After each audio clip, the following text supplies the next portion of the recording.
నమస్తే అండి. రాధామురళి ఛానల్కి స్వాగతం అండి. ఓం శ్రీ మహాగణాధిపతయే నమః. ఓం శ్రీ గురుభ్యో నమః. ఓం సరస్వత్యై నమః. శ్రీమాతయే నమః. మూక పంచశతి, ఆర్య శతకం, శంకరాభరణ రాగం, 55వ శ్లోకం అండి. ఐక్షిషిపాశాంకుశధర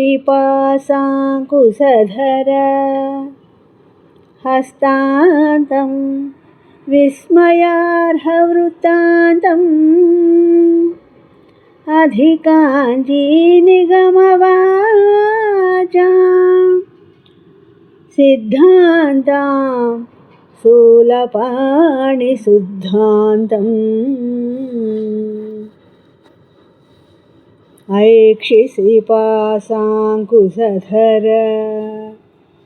హస్తాంతం విస్మయార్హవృత్తాంతం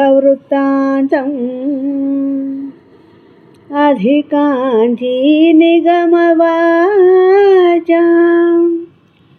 సిద్ధాంతం శూలపాణి శుద్ధాంతం.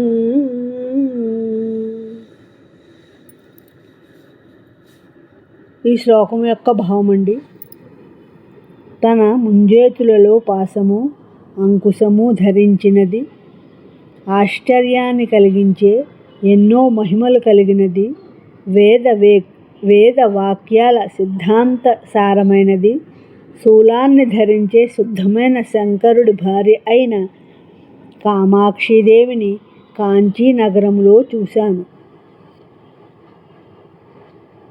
నా ఈ శ్లోకం మీకు నచ్చినట్లయితే లైక్ చేయండి, షేర్ చేయండి, సబ్స్క్రైబ్ చేయడం మర్చిపోకండి.